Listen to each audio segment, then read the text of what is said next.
Mga sangkay, meron pong kumakalat ngayong video. Ito yung si Vice President Sara Duterte. No? At naku po, viral po ito sa social media. At ako, mga sangkay, nung nakita ko ito, nagulat din po ako. Bakit ginawa ito ng Vice President sa harap po ng, I think, mga students ito? No? Talagang hindi po magandang ehemplo ito, mga sangkay. Okay?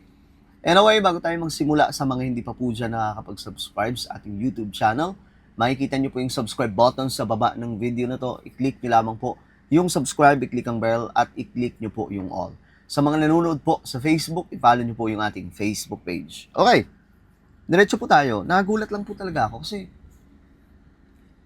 knowing na ikaw ay Vice President at kaharap mo yung mga estudyante, dapat wala kang ibang ipapakita doon kundi maayos na pag-uugali, hindi hatred, no?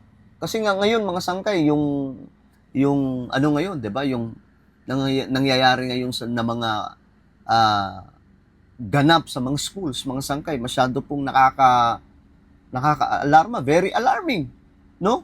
So, talagang dapat kung ikaw ay isang leader, nagpapayo ka sa mga estudyante na maging matino. Pero ngayon mga sangkay, eto po, si VP Sara, nagulat lang po ako kasi meron po siyang video na kumakalat. Ito po yun. So tingnan po natin. Masamang damo, matagal mamatay. BBM. Kita nyo mga sangkay, narinig nyo po yun? Ulitin natin. Matagal mamatay. Masamang damo, Samang damo. matagal mamatay. Tapos, sinundan pa. BBM. Nagtawanan po. Tawang-tawa pa po mga sangkay. Tuwang-tuwa pa po mga sangkay sa, ewan ko ha, tuwang-tuwa pa po sa kalokohan na yon. Ako mga sangkay, wala akong kinikilingan pagdating po sa mga awayan ng mga politikong ito. Wala po akong kinikilingan mga sangkay. O wala po tayong, bahala sila magbardagulan, problema na nila yan, idadamay pa po tayo. Pero mga sangkay, kaharap po yung mga estudyante dito eh. Narinig niyo yung tawa ng mga students? Bakit ganon? Bakit? Alam niyo kung may personal na galit, no? Okay naman yan. Ikimkim nyo lang. Personalin mo na lang. Huwag mong idadamay yung mga... Ito nga yung problema po natin ngayon eh. Yung mga kabataan ngayon, mga sangkay, nagiging marahas. Kasi nga po, napapanood. May mga nakikita sila sa social media. Tapos may mga ganito pang klaseng message. Bakit? Diba? Let's say, joke. Kung joke po ito, bakit mo sasabihin yung joke na yun sa harap ng maraming estudyante, mga sangkay? My goodness. Ito ang bihira. Ito, ang dami nag-comment. Tingnan po natin yung mga komento. Nasabi ko na nga ba, babalikan din siya nito. Ikaw pala mauna. Ayan po, babasa po tayo ng komento. Sabi po dito ni itong Sharon na to, ikaw pala muna, mauna. Kaya pala buhay pa si Digong, sabi po dito ni Aborki Oliver. So bumalik din po sa kanya, nag-bounce back sa kanya mga sangkay. Na back to you siya. That's my VP, Inday Sara. Nice one. Naapoy BP mo abot 500 aron. Ito, kakampi niya to mga sangkay. Pero ko, yun lang yung opinion ko. Wala naman akong, bahala sila mag-away ni PBBM. Problema na nila ang buhay na yan. Huwag na tayo idamay. Pero, ayun na nga, yung kanyang ginawa mga sangkay ay hindi po siya, paano ba yun? Hindi po siya pang Vice President.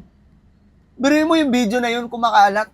Kalata po ito ngayon mga sangkay. Dami ko pong nakikita dito na mga reaksyon, mga sangkay tungkol po dito. Sabi naman ni Ami Joy Kaman, Auntie Claire, pasok. Sabi naman ni RG, gupit. Kaya buhay pa si Digong hanggang ngayon. Nadadamay tuloy si tatay niya, mga sangkay. Sabi naman ni Lee, ikaw daw una-una.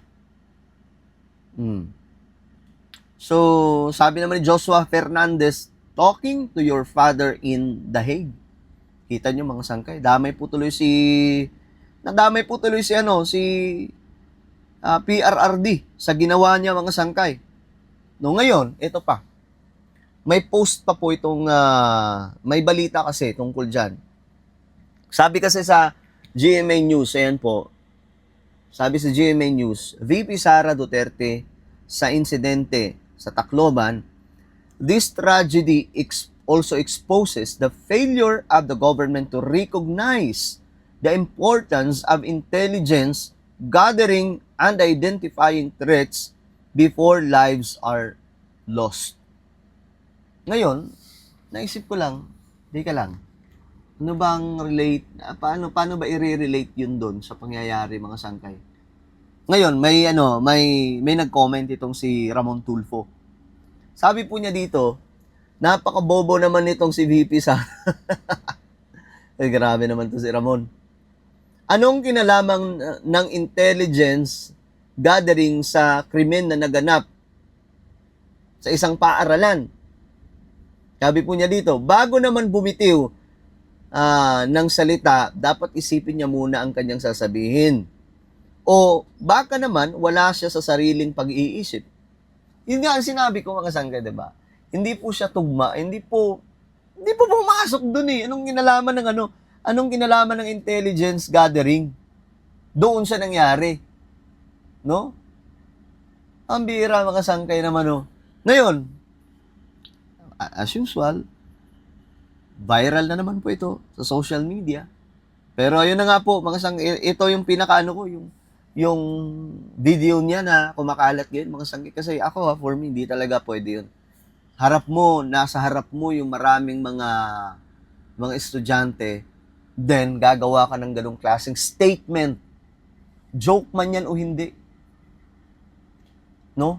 Kahit nga yung kanyang tatay, hindi ginawa yan sa harap ng mga estudyante na mga bata pa eh. How much more siya? Si Duterte, nagjo-joke po yun ng talagang alam nyo na foul yung mga jokes. Pero hindi po doon sa mga kabataan. Doon po sa mga katulad na po natin na nasa tamang edad na, mga sangkay. No? Pero ito si VP Sara, iba eh. Walang pinipiling lugar at walang pinipiling edad. Ang bihira mga sangkay, so nakakalungkot naman po ito. Sana maging aware siya dito kasi pag naging presidente siya, tapos ganito, ay naku, aray ko. 'Di ba? Mga sangkay. Well, kayo, ano po ang inyong opinion tungkol dyan? Sa joke ni VP Sara. Hindi ko alam, joke yun, mga sangkay. Parang hindi naman po yung joke kasi alam naman po natin na galit po siya kay PBB. 'Di ba? Alam po natin yan, guys. Pambihira, hindi naman na po kailangan i-memorize yun. Alright, so, ano po ang inyong opinion tungkol dito? Comment down below. Huwag niyo pong kalilimutan na i-subscribe yung ating YouTube channel. Mag-iingat pong lahat. God bless everyone.